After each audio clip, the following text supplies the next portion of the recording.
xilliga qaadista ama dhageysiga dacwadda garsooruhu wuxuu dhageysanayaa eedda xeer ilaalintu ay soo oogtay ilaa baarista saldhigga booliiska markhaatiyada waxaanu raacayaa sida uu sharcigu ku waajibiyey xilliga dhageysiga iyo qaadista dacwadda sidoo kale wuxuu dhageysanayaa istifaaca eedeysanaha iyo dooda qareenkiisa ilaa uu ka gaarayo qaraarka kama dambaysta ah ee ku dhawaaqista xukunka waxa loogu yiri macnawiye dibba ku damaaciyay marxuumka ku damaaciyay wuxuu ku damaaciyay inuu xiriir la yeesho saaxiib dalbi kalmo balaamu isagoo la jooga ayuu xaaskiisii u soo diray telefoon yiri aan kugu imaado hadaa la rooyay bacalada barkada hada xaaja barkadaha magaalada mid kamida oo u dhiibtay isaga oo yiri waxa uu soo yeeshay xaaskiga dabcadiina telefoon leeyahay inaan barkada kula ballamay halkaas ugu nimaado لو حيوان نوعاس iyo wax la mid oo markuu xeelay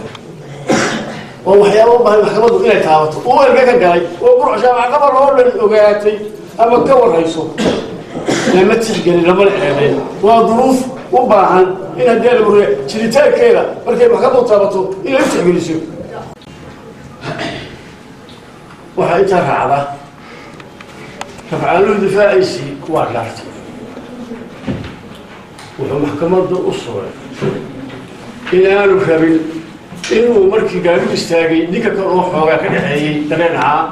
xaaskiisa oo dhowr uu xiriir la yeeshay kadibna uu erga ka galay ergadii jawaabteedu sugayay dabadeedna isagoo martuul ari ka soo noqday uu hayay dabadeedna uu la kulmo gaarigaas agtiisa uu qabtay break markuu eegan arkay gaarigii uu ka digay marxuumka qorana wansanayo xoogaagana ka dhaxeeyay intaanu kaaga horeyn uga horeyn aragtidiisu wuxuu sheegay inaanu doonaynin inuu wahdilo laakiinse uu doonayay in haddii la baruu yahay wax yeeli gaarsiiyo marxuumkaa dhintay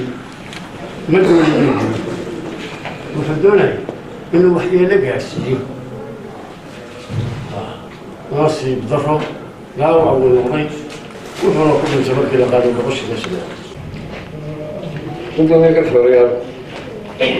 إني بانجي موسى بعد العصر سوى دعوي يصير لوجو ولا ولا كل بيشاف رات بهاي أباركوا سوق يبركي بركي منه لا تكوني أبركوا أباركوا سوق يبركي بركي منه فعلا تكتي تولد مدقنة أو لا تعمل قبر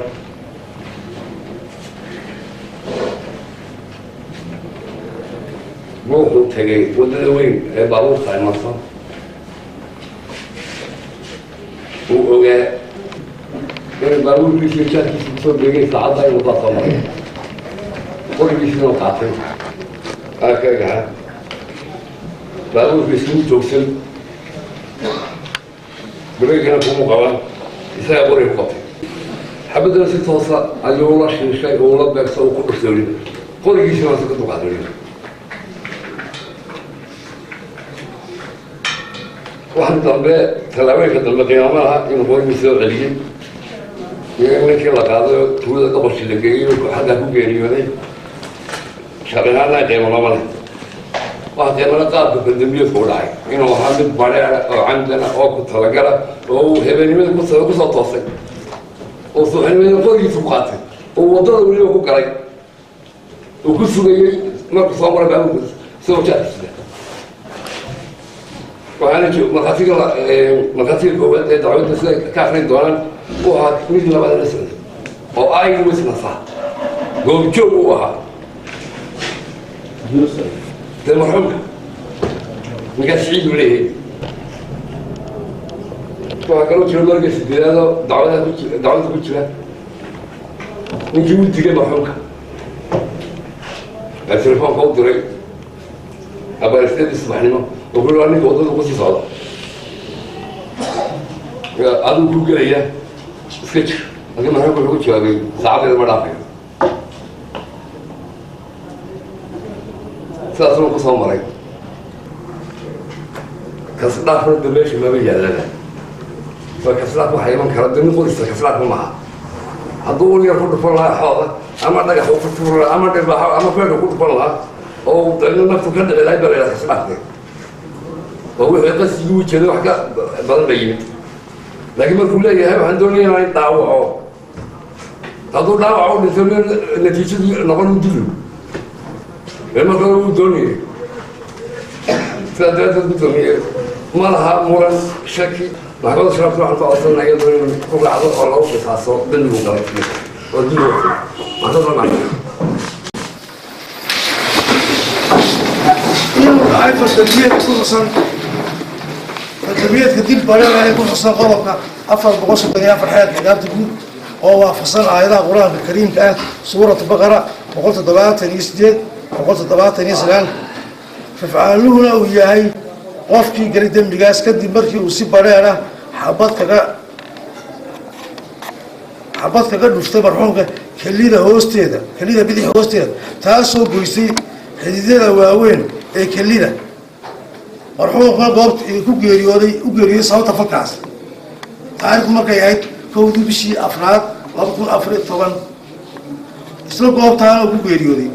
sababtii xabada kaga dhacday kelida una dhintay dhiigbax dibadda iyo gudahaba ah taas oo keentay dhimashada marxuumka sida ku cad حاشية من باريستا اسمه تاعي كيف الاسبيتال الجديد قبل كتقدر وقلت ضباط اللي تضبط ما بكون افريقيا طبعا لا بدي بشيء افراد ما بكون افريقيا طبعا كان صوب على الاسبيتال برعو سلاعي وحول العين سلاعي وحول العين وفصيين غضب بقول إذا هي صدق حفيز اي يبي حالك ابقى اغابته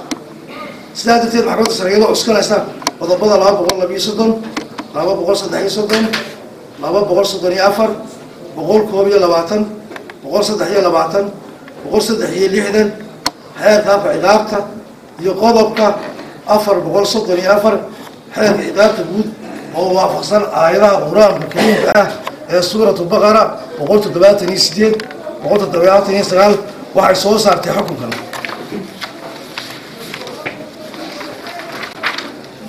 وعلى دي أسباب ترفعان كرفعان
sidooda loo dabaqay amaba loo fuliyay amaba loo fasiray iyo inay qabato hawl kasta oo u xil saaray dastuurka amaba sharciyada kale ee ka soo baxa waaxda xeer dejinta